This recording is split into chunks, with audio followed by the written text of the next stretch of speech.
I am Bijal Kansara, Assistant Professor from Electrical Engineering Department of Mahatma Gandhi Institute of Technical Education and Research Center, Navsari. In this video, we will discuss superconductivity from the chapter number 5, Semiconductor and Superconductivity.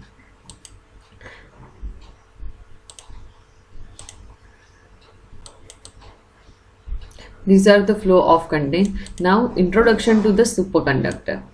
We know the Ohm's law. It is equal to R is equal to V by I, where R is a resistance, V is a voltage, and I is a current. A superconductor is a material that can conduct the electricity or transport electrons from one atom to another with no resistance is called as a superconductor. So, in a superconductor, the electrical resistance is equal to the zero because no resistance, so fully conduction, so it is called a superconductor.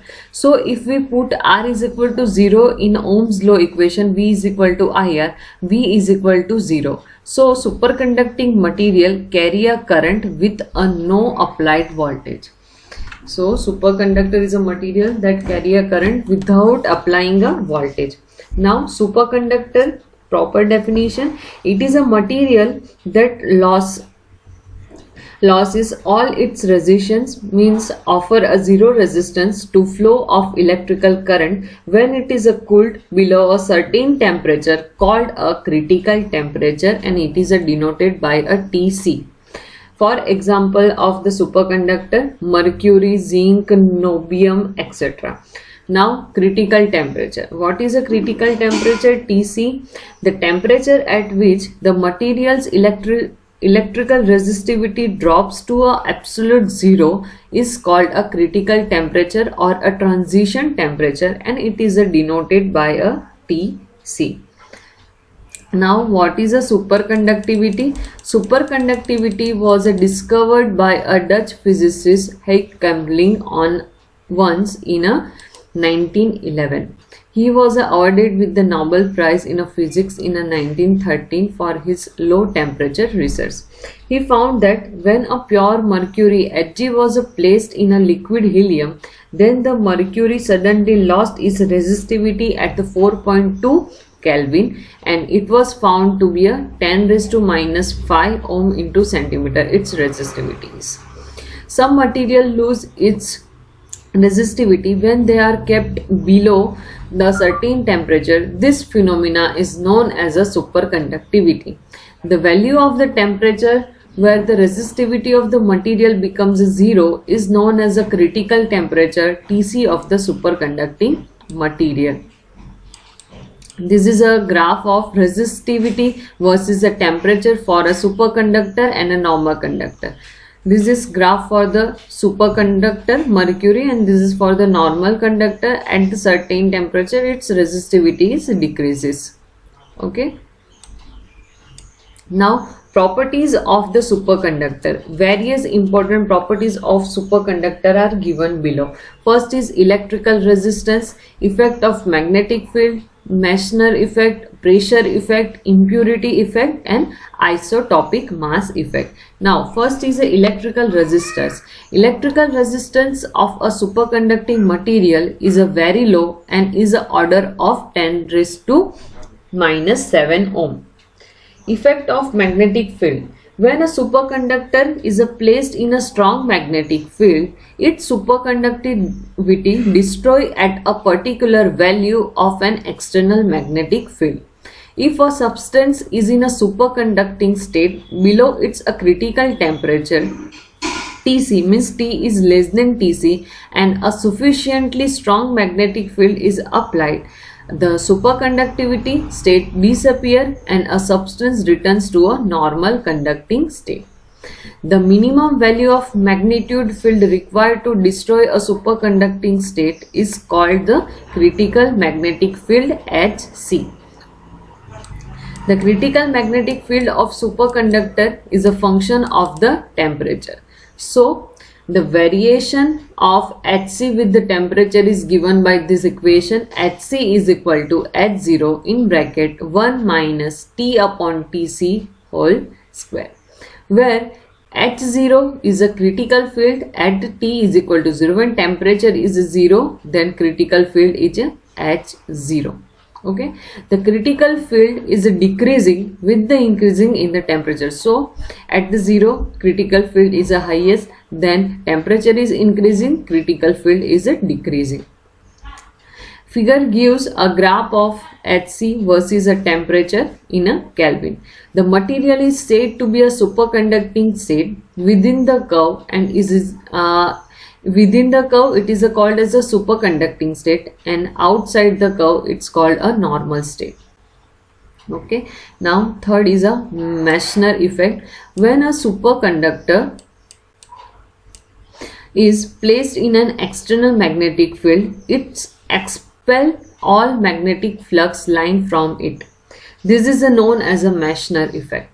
When the superconducting material is placed in a magnetic field, means H is greater than Hc at the room temperature, the magnetic field is found to be penetrate normally throughout the material shown in the figure A this time. In normal state, magnetic flux of line passing through the material. However, if the temperature is lower than the Tc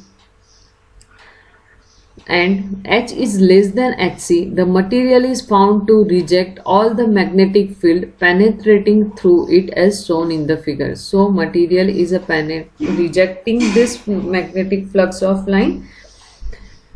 This is called a Meissner effect. The magnetic induction inside the specimen is given by B is equal to mu 0 m plus H. This equation we can study. We have studied in our magnetic material chapter. So B is equal to magnetic field induction, H is a magnetic field intensity, m is a magnetization vector, mu 0 is a permeability of free space, and it is equal to 4 pi into 10 raised to minus 7 Henry per meter. Now we know that B is equal to 0 inside the superconductor when T is less than Tc. So put in equation number 2, it becomes 0 is equal to mu 0 into m plus H. So m is equal to minus H, and m by H ratio becomes a minus 1. Magnetic susceptibility is called as a Xm, and it is a ratio of m and H. So for this effect, Xm is equal to minus 1. This means that for a superconductor, the susceptibility is negative and maximum. So this Xm is called as a susceptibility. Okay, superconductor exhibit a perfect diamagnetism. Now fourth one is a impurity effect. Impurity of a material directly affects a critical temperature Tc. As the impurity of material increase, its critical temperature Tc is decreases.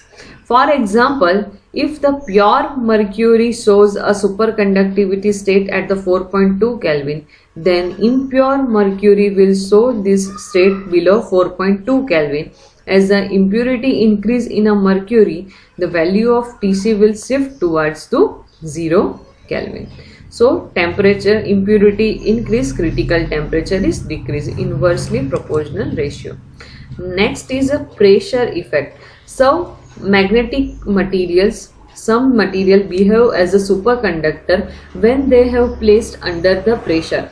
For example, cesium is not a superconductor in a normal atmospheric pressure at the 1.5 Kelvin, but when 110 Kelvin bar pressure 110 kilobar pressure is applied on cesium, it shows a superconductivity. Now below it's a critical temperature value.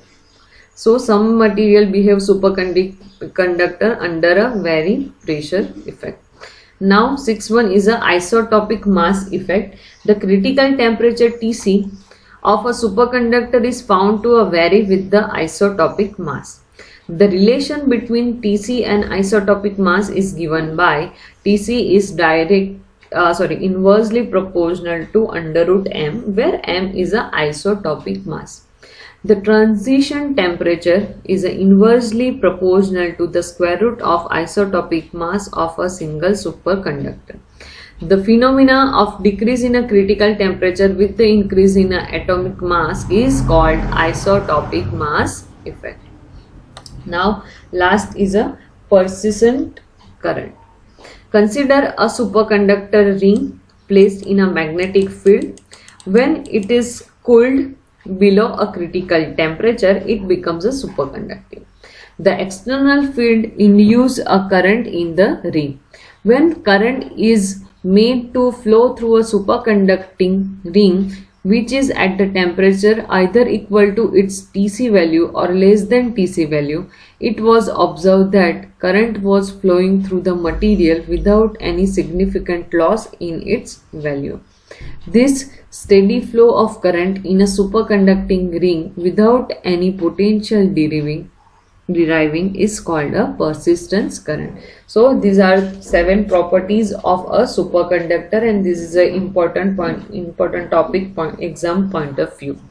Now critical current and a critical current density. This is also important according to GTU exam.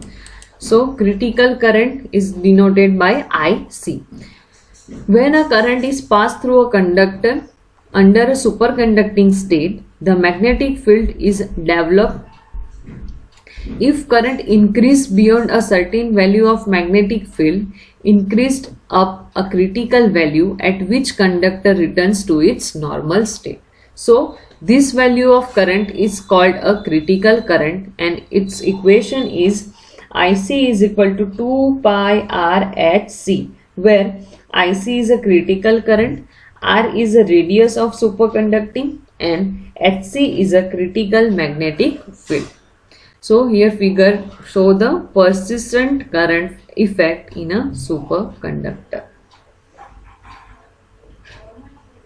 Now critical current density Jc, it is defined as maximum current that can be permitted in a superconducting material without destroying its superconductivity state. So relation between a critical current density Jc and a critical current Ic is given by Jc is equal to Ic by A, where A is a superconductor cross sectional area. Now types of superconductor.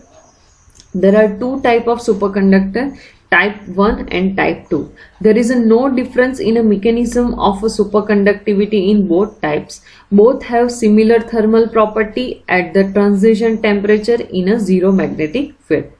There are 30 pure metal which exhibit zero resistivity at low temperature and have a property of excluding magnetic field from the interior of a superconductor, means a Meissner effect. They are called type 1 superconductor. Type 1 superconductor are described by the BCS theory. Starting in 1930 with a lead bismuth alloy, a number of alloys were found which exhibit a superconductivity. They are called type 2 superconductor, and they were found to have much higher critical fields. So type 1 superconductor. The type 1 superconductor exhibit a complete Meissner effect. Example, they are completely diamagnetic. This is a graph for the type 1, this is for the type 2. In type 1 superconductor, transition from a superconductivity state to the normal state in the presence of magnetic field occur sharply at the critical value of the Hc. So here a superconducting state and then convert into normal state at the critical value of the Hc. Figure shows a magnetization curve of a superconducting material. The value of Hc for the type 1 superconducting material is always low, too low. It shows that transition at the Hc is reversible, which means that if the magnetic field is reduced below the Hc, the material again acquire a superconducting property and the magnetic field is expelled. Aluminium, lead, indium are example of type 1 superconductor. The critical field Hc is relatively low for this type, and type 1 superconductor are a soft superconductor, are called a soft superconductor. Now, characteristic of type 1 superconductor is they are perfectly diamagnetic. They have only one critical field. At the critical field of magnetization drops to the 0 and the critical field of the order of 0.1 Weber per meter square. Disadvantage of this type 1 superconductor is that they cannot carry a large current and hence are not of much use in producing high magnetic field. Now, type 2 superconductor. Type 2 superconductivity was discovered by Skubnikov in 1930s and was explained by Abrikosov in 1957.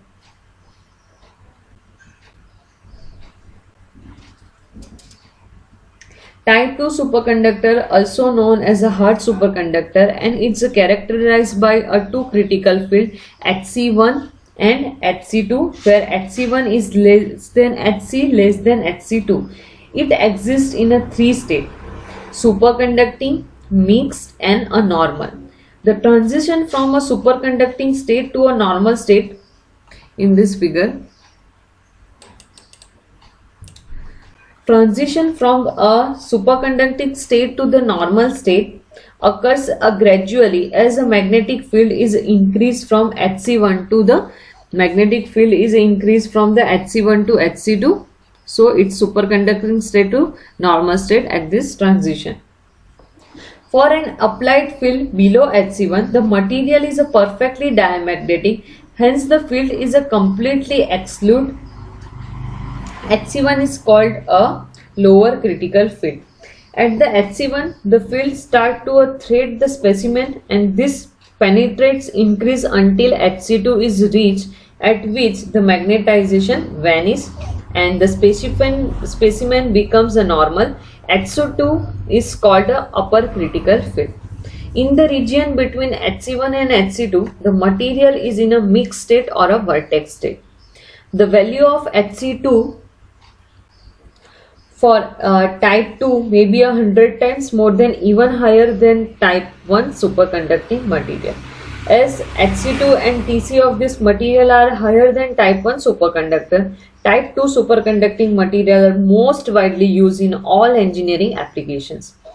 These material are also called hard superconductor because of relatively large magnetic field requirement to bring them back to their normal state.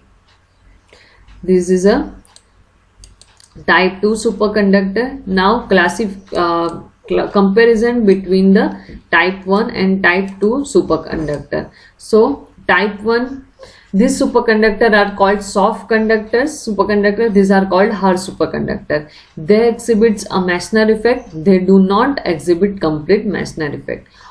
In superconductor, type 1 superconductor, only one critical field exhibits. For this for type 2, two critical field Hc1 and Hc2 exists. In type 1, transition at the Hc is reversible. In type 2, the state Hc1 and Hc2. So above Hc2 means between the Hc1 and Hc2 transition is not available. The critical field value is very low in order of 0.1 Tesla. The critical value very high in order of 10 Tesla. These materials have a limited technical application because of very low field strength value. They have a wider technological application because of very high field strength. Example of type 1 is a lead, tin, mercury. Type 2 is Nb3Ge, Nb3Si are the example. Now next is a superconductor. High Tc superconductors. Superconductors are divided into two categories: low temperature superconductor and a high temperature superconductor. Now important point of view example is properties of this superconductor. Some of the high Tc superconductor are brittle in nature. The magnetic property of this material are highly anisotropic. The property of the normal state of this material are highly anisotropic. The Hall coefficient is a positive, indicating that the charge carriers are holes, and the isotopes effect is almost absent in this material. Application of the superconductor is, it is a superconducting wire and cable are used for the transmission of electrical power. It is used to make electrical switching elements to a switching current between different paths. Superconducting magnets are capable of generating high fields with a low power conduction. They are used in MRI machines in a medical field, and MRS in a chemical analysis of body tissue, and a various scientific tests in a research equipment. Superconducting generator have a benefit of a small size and low energy consumption than the conventional generators. Superconductor are also used in a magnetic levitation, means maglev train. Magnetic levitation is a process by which an object is suspended above another object with no other support but the magnetic field. The phenomena of maglev is based on a Meissner effect. We know that the Meissner effect, the magnetic field is pushed out of the superconductor. In simple words, superconductor repels the magnetic field. This is the end of our chapter superconductivity. Thank you.